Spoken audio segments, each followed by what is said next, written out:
I had everything I could ever want. A successful career as a lawyer, a beautiful wife named Megan, and 2 wonderful children. Life was good. In fact, it was perfect. At least that's what I told myself every day. I loved Megan with all my heart and I knew she loved me.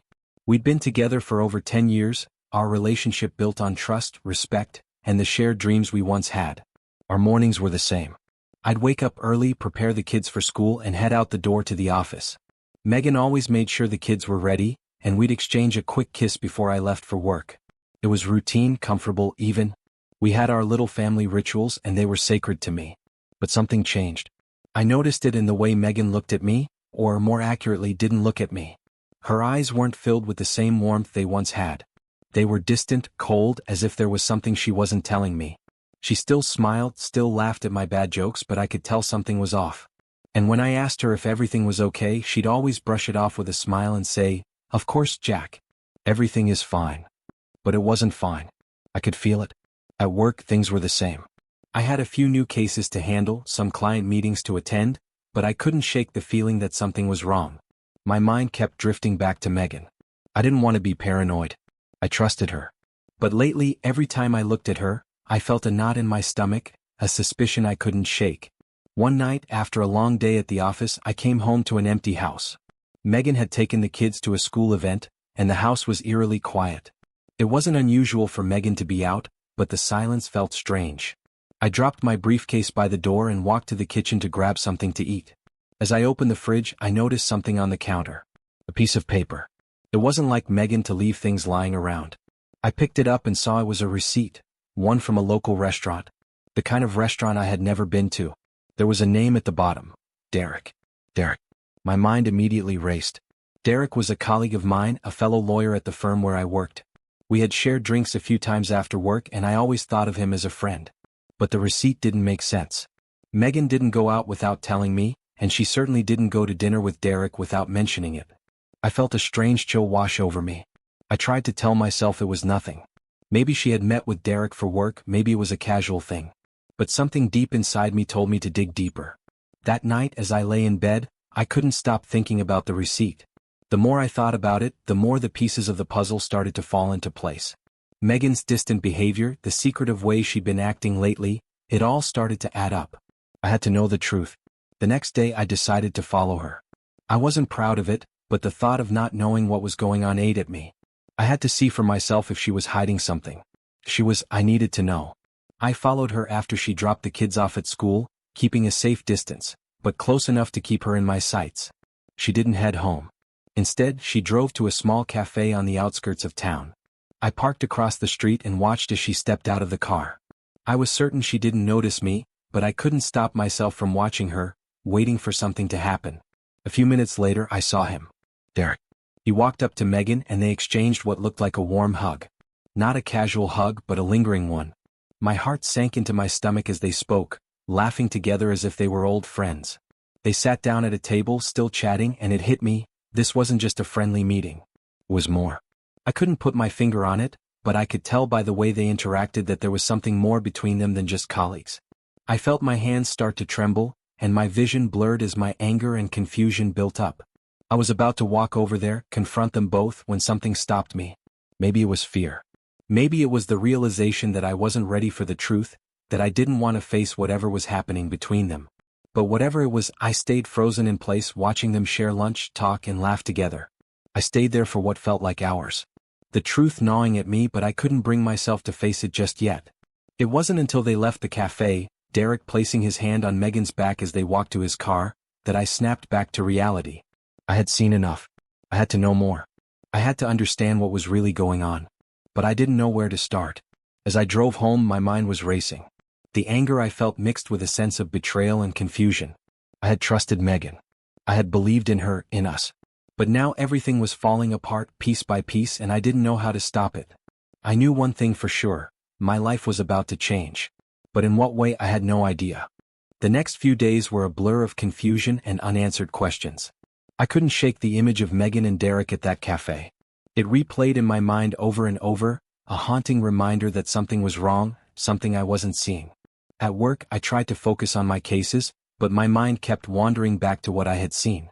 Every time my phone rang with an email or a message, My heart would race, hoping it wasn't from Megan, but knowing deep down that she hadn't reached out to me. The silence between us was deafening, and it grew harder to ignore as the days went on. I didn't confront her right away. I couldn't. I wasn't sure if I was ready for the truth, or if I even wanted to hear it. So I did what any man caught in a storm of uncertainty might do. I distanced myself. I threw myself into my work, trying to block out the doubts that had taken root in my mind. But it didn't help. It only made things worse. One evening, as I sat at my desk reviewing a contract for a client, the phone rang. It was Megan. For a moment, I hesitated. My pulse quickened as I stared at the screen. The name Megan flashed on it, but I didn't feel the rush of happiness I usually did. Instead, I felt a knot form in my stomach. Was this the call where everything would finally unravel? I took a deep breath and answered. Hey Jack. I need to talk to you about something. Megan's voice was shaky, uncertain. Her words felt like a weight pressing down on me. There was something in her tone that I couldn't quite place. Fear, guilt, or maybe both. Of course, Megan. What's going on? I asked, trying to keep my voice steady, though inside I was anything but calm. I don't know how to say this, but it's about Derek. I've been thinking a lot lately, and I think you need to know the truth. The words hit me like a punch to the gut. Derek. She was going to confess. I could hear it in her voice. She was ready to tell me everything, and I wasn't sure if I was prepared to hear it. I leaned back in my chair, feeling the weight of the moment. Megan, you don't have to say anything you're not ready to. But you need to know, I've seen you with Derek. I saw you two at that cafe. So whatever it is, I need you to be honest with me. There was a long silence on the other end of the line, a pause that stretched out too long. Jack. Her voice cracked. I'm so sorry. I never wanted you to find out like this, but it's been going on for a while. I've been involved with Derek. I don't even know how it happened, but I was caught in something I couldn't escape. He's not who you think he is. I felt my heart pounding in my chest, my breath coming faster. I wanted to scream, to demand more, but I forced myself to stay calm. Megan, I don't understand. Why didn't you tell me? Why didn't you come to me? I was scared, Jack. I didn't know how to get out. Derek, he's manipulative, and he's been controlling me in ways I didn't even realize at first. I thought I could handle it, but I couldn't. I'm so sorry, I never meant for this to happen. The words felt like a punch, each one harder than the last. My mind was spinning, and a part of me wanted to believe her, to forgive her, but another part, something darker and deeper, was filled with anger. Anger toward Derek. Anger toward myself for not seeing it sooner. But most of all, anger toward Megan for hiding this from me. I don't know what to say, Megan, I said quietly, trying to hold back the wave of emotion threatening to overwhelm me. This isn't easy for me. I don't know how to process this. I understand, Jack. I do. And I know I've hurt you, but I need your help. Derek, he's dangerous. He won't let me go. I don't know how to get out, but I need you. I need you to help me get away from him. My blood ran cold at the words. Dangerous? What do you mean? Jack, he's been manipulating me for so long. I don't know how he did it, but he's got me in a grip I can't break. I thought I was strong enough to leave, but I can't. I'm afraid of what he might do if I try. Please, Jack, I need you to help me. I can't do this on my own. My mind was racing, but I couldn't focus. The reality of what she was saying was sinking in. Derek was not just a man who had stolen her heart. He was something far more sinister. A predator. And now she was asking for my help. I closed my eyes, feeling the weight of the decision that lay before me. I had 2 children. A family. I had a responsibility to protect them. But could I really let Derek continue to manipulate Megan? Could I just stand by while he controlled her life? I'll help you, Megan, I said finally, my voice barely above a whisper. But we have to be careful. I won't let him hurt you. The phone call ended, but the conversation left me with more questions than answers. I didn't know how to get Megan out of Derek's grip, or if I could even protect her from him. But I knew one thing for sure. The path I was about to take would change everything. And I wasn't sure I was ready for what was coming next. The next few days were a blur. I couldn't focus at work, couldn't sleep at night. My mind was consumed by thoughts of Megan and Derek, the dangerous web he had spun around her, and the life we had built that was now shattering before my eyes. The more I thought about it, the angrier I became, not just at Derek but at myself. How had I missed it? How had I not seen the signs? I was a lawyer. I prided myself on reading people, on understanding motivations, on seeing through the lies. But this was different. I had to learn more about Derek. I needed to understand the man who had stolen my wife's heart and held her captive in ways I couldn't yet fathom. So, I did what any man in my position would do. I researched him. I started with his public records, then his social media profiles. He seemed like a perfectly ordinary man. A successful lawyer. Friendly, charismatic, always the life of the party at the firm's social events. He didn't look like the type of person who could manipulate anyone, much less someone like Megan, who was strong-willed and independent. But appearances, I was beginning to realize, could be deceiving. As I dug deeper, I started to find small, unsettling details. Derek had a history of controlling relationships. There were whispers at the firm about his aggressive nature, his tendency to push boundaries, but no one had ever said anything outright.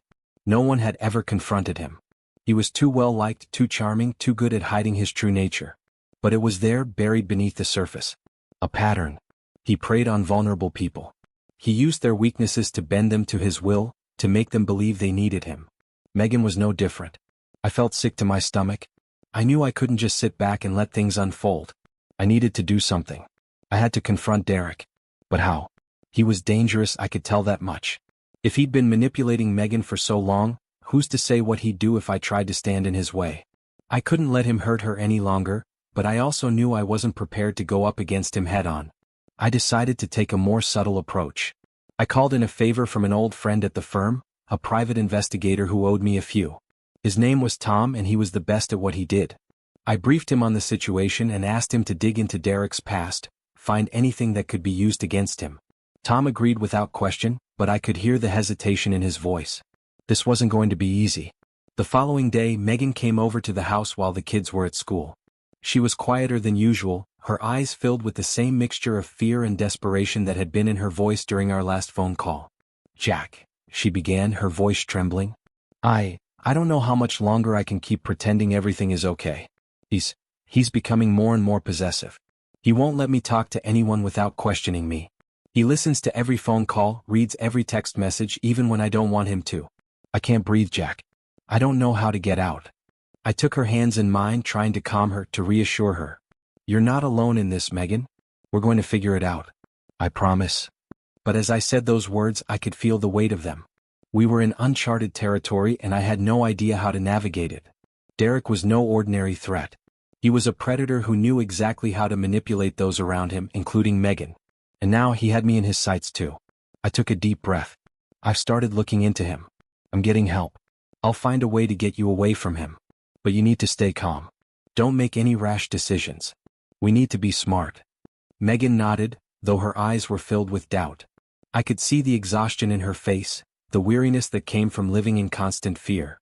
She wasn't just physically tired, she was emotionally drained. And Derek was the source of it all. That night I couldn't sleep. My mind was racing. What was I getting myself into? Confronting Derek wouldn't be easy. I didn't even know if it was possible to protect Megan from someone so manipulative. But one thing was clear. I couldn't just sit by and watch as Derek continued to destroy everything I held dear. I had to act. The next day I received a call from Tom. He had something. "Jack, I've got a lead. I'll send you everything I've found, but let me tell you, this guy's got a lot of skeletons in his closet. He's not who he says he is." I hung up, my heart pounding in my chest. Whatever Tom had found, I knew it was going to be the key to taking Derek down. But I also knew that once I took action, there would be no turning back. I called Megan later that night. "I found something," I said, trying to keep my voice steady. "I think I can finally make a move, but we need to be careful. This is bigger than we thought. Jack, please. Just be careful. I don't want you to get hurt. I don't want any of us to get hurt." Her words hung in the air as I promised her that everything would be okay. But deep down I wasn't so sure. I was about to confront a man who had controlled and manipulated my wife for far too long, and I knew that things were going to get a lot worse before they got better. But I didn't care anymore. I was ready to fight. The following days were a blur of tension and preparation. Tom had gathered enough dirt on Derek to make me feel like I had a fighting chance. The evidence was damning. A series of manipulative behaviors, a history of emotionally abusive relationships, and even a few legal complaints that had never gone public. It wasn't enough to destroy him yet, but it was more than I had before. It was a start. Megan continued to stay at a friend's house, terrified that Derek would somehow find out where she was. She'd been living in hiding, moving from place to place whenever Derek got too close to discovering her location. She wasn't the same woman I had married. The Megan I knew was strong, independent, and confident. But now she was a shadow of herself, broken, afraid, and utterly lost. I knew that I couldn't let Derek win. Not like this. The first time I went to confront him, I thought I might turn back. The fear was overwhelming.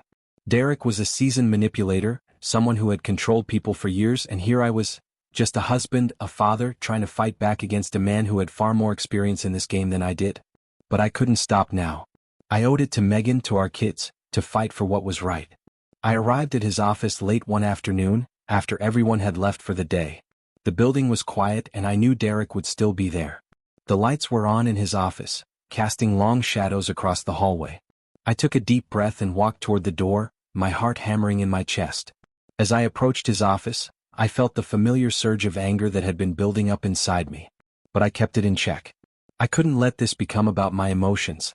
I had to be calculated, strategic. I knocked once, softly.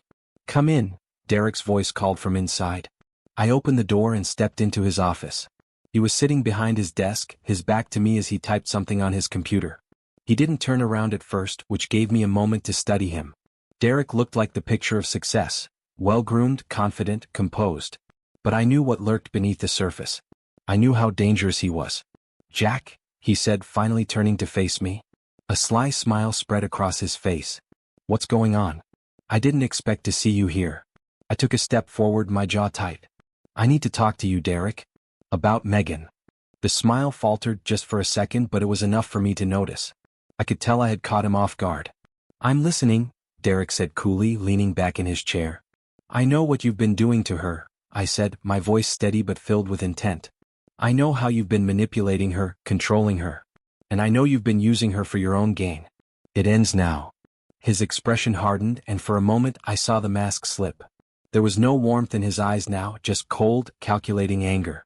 "You don't know anything, Jack," Derek said, his voice low, almost a growl. "You're in way over your head. You think you can just walk in here and threaten me?" "I'm not threatening you," I replied, taking another step closer. "I'm giving you a warning. Stay away from her. Leave her alone, or I'll make sure everyone knows exactly who you are." Derek's smile returned, but this time it was twisted. "You're bluffing. You wouldn't do anything. You've got nothing on me." I reached into my jacket pocket and pulled out the file that Tom had compiled. I slapped it on his desk, the sound of the folder hitting the wood echoing in the silence of the room. "This says otherwise." Derek's eyes flickered to the folder, then back to me. His composure started to slip, and I could see the fear behind his calculated facade. He stood up, his chair scraping loudly against the floor. "You don't know what you're dealing with, Jack. This is bigger than you think." I took a deep breath, trying to steady myself. "It's over, Derek. Megan's not going back to you. She's scared and I understand that. But I'm going to make sure she's safe. I'm going to make sure you never hurt her again." Derek stepped toward me, his hands clenched into fists. "You don't know what kind of man I am. You don't know what I'm capable of. You think you can just walk in here and control everything? You have no idea." For a moment, the room seemed to close in around me. I could feel the tension crackling in the air, the weight of Derek's threats hanging like a storm cloud. But I didn't back down. I couldn't.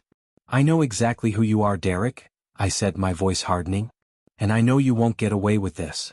Derek took a step back, his fists unclenching slowly. He straightened up and smirked again, his eyes cold. "You'll regret this, Jack. Mark my words." I didn't say anything else. I turned and walked out of the office, my heart still racing in my chest. As I made my way out of the building, I could feel the weight of what had just happened settling in. I had confronted him. I had made my stand. But I knew it wasn't over yet. This was just the beginning. I called Megan as soon as I got into my car. "I did it," I said, trying to steady my voice. I confronted him. "He knows we're not backing down." Megan's voice trembled on the other end of the line. "Jack, be careful. This isn't over. He's dangerous. He won't let us go that easily." "I know," I said. "But we're not going to let him control us anymore." The phone call ended, but I knew the battle was far from over. Derek wasn't going to give up without a fight. But I wasn't going to back down either. I had made my move. And now we would see how far Derek was willing to go. The days following my confrontation with Derek were filled with tension. I had no illusions that the battle was over. I knew Derek wasn't the type to back down easily. The weight of his threats still hung over me, and every phone call, every knock at the door, felt like a reminder of the danger Megan and I were now facing. But I wasn't going to let fear control me anymore. Megan had been staying with a friend, but the situation was growing more dangerous. Derek wasn't the type to take a hint. He was relentless, and I could tell that the longer Megan stayed in hiding, the more unstable he became. The subtle, insidious manipulation that had controlled her for so long was now turning into something more aggressive. I couldn't let that happen. I had to act fast. We couldn't stay hidden forever. I spent the next few days planning. Tom had provided me with more information on Derek's past, including his connections and his unpredictable behavior when he was challenged. I realized that confronting him in the office wasn't enough. Derek needed to be removed from Megan's life completely, and that meant getting her away from him for good. The plan was simple but dangerous. Megan had to disappear. I called her that evening, my voice calm despite the storm raging inside me. Megan, it's time. You can't stay in hiding anymore. We need to get you out of here, away from Derek. I know, Jack. I'm scared. He won't just let me go. He'll find me and he'll... Her voice cracked, the terror she was feeling palpable. We're going to make sure he doesn't, I reassured her. I've got a safe place for you. It's far from here, and it's not just about hiding anymore. It's about getting you back, getting you away from everything. You're going to be safe. I promise. Megan was quiet for a long moment. I don't know if I can do this, she whispered. I don't know how to live without him. He's always been there. I'm scared, Jack. I know you are, I said, my voice softening. But you're not alone. We'll do this together. I won't let him hurt you anymore. You have to trust me. She hesitated, but finally she agreed. Okay, I trust you. But we have to move fast. Derek won't give up. I knew she was right. The clock was ticking. Derek wouldn't stop until he had her back in his grasp. So, that night I put the plan into motion. I arranged for a car to pick her up from the friend's house. Megan would leave under the cover of darkness, slipping away while Derek was still under the illusion that he controlled everything. The destination was a small, secure cabin in the mountains, isolated, far from the city and away from Derek's reach. I had already arranged for a trusted associate of mine to help with the logistics. It was risky, but it was the only option left. As the night wore on, I couldn't shake the feeling that Derek might already be one step ahead. I had seen the way he reacted during our confrontation. He was dangerous, unpredictable, and I had no doubt that if he found out what we were doing, he would come after us with everything he had. But Megan had made up her mind. She couldn't live in fear anymore. She needed to be free. Around midnight I received the text. It was from Megan. I'm in the car. On my way. Don't worry. I let out a breath I didn't realize I had been holding. The first part of the plan had been executed. But we still had a long way to go. I spent the next few hours on high alert, watching for any sign that Derek had discovered what was happening. Every car that passed my driveway, every noise in the night made my heart race. I couldn't let anything go wrong now. By morning, Megan had arrived at the cabin. I was relieved, but I couldn't afford to relax just yet. We had to stay one step ahead of Derek. I called her to check in. Her voice sounded small, fragile even. I'm here, Jack. I'm safe, but I'm so scared. What if he finds me? What if he comes after me? I could hear the tremor in her voice, the fear that had been with her for so long. He won't find you, Megan. You're safe. We'll figure this out. I'll handle Derek. You just stay where you are and don't leave. I'm going to take care of everything. But deep down, I knew that I couldn't make her feel truly safe until Derek was out of the picture for good. I wasn't sure how I was going to do it, but I was determined to find a way. The next few days passed in a blur of phone calls and planning. I kept my eye on Derek, knowing he was still looking for Megan, still trying to track her down. But with each passing day, I felt a little more confident. He didn't know where she was. He didn't know how to find her. I stayed in contact with Megan, offering reassurance when she needed it, but I could hear the toll the whole situation was taking on her. She had been so strong, but the weight of the years with Derek had left deep scars. It would take time to heal those wounds, but I was willing to be patient. We had all the time in the world now.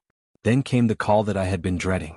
It was late one evening, when the darkness had settled over the mountains and the world felt as if it had fallen silent. The call was from Tom. Jack, it's bad. Derek's onto you. He knows where she went. He's already in the area. You need to act fast. My blood ran cold. Derek had found us. And there was nowhere left to run. I didn't hesitate. I had to get to Megan before Derek did. I grabbed my coat, my keys, and rushed out the door. There was no turning back now.